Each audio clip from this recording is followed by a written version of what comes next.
сол себепті оған дұрыс көзқараспен қараңыздар.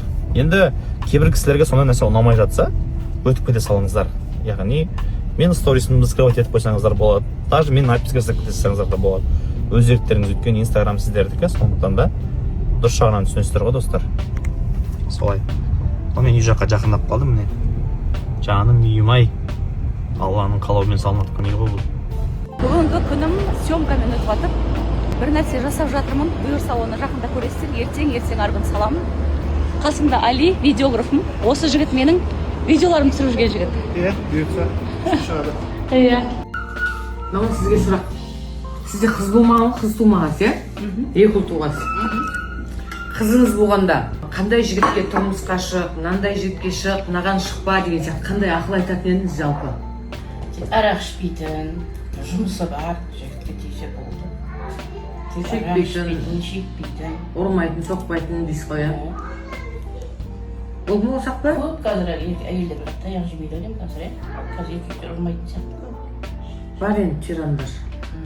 Бірақ енді бұрынғыдан қарағанда Біз Қожа Ахмет Яссауиге соғып жатырмыз.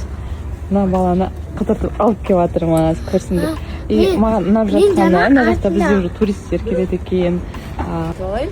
И маған қатты ұнағаны, жаңа мына кісі ағылшын, не знаю, несіне, сумкасына жабық, қол жабық киіммен орамал алып алған. Бұл деген уже басқа адамдардың, басқа елдің мәдениетін сыйлау деген нәрсе ғой.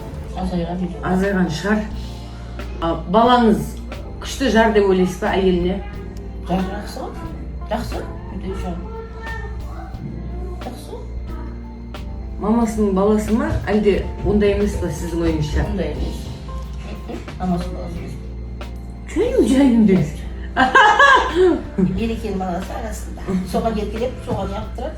Ассалаумағалейкум милли оқырмандар, баршаңызға қайырлы күн болсын. Отбасымызбен керемет Алмарасанға таза ауа жұтуға келдік. Қараңыздаршы. Мына мама бар, Сәуле бар. Ауа райы өте тамаша болып тұр. Бақытты болып жүресің.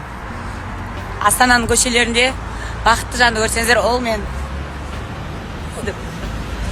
салқын арасына билеп қойсын.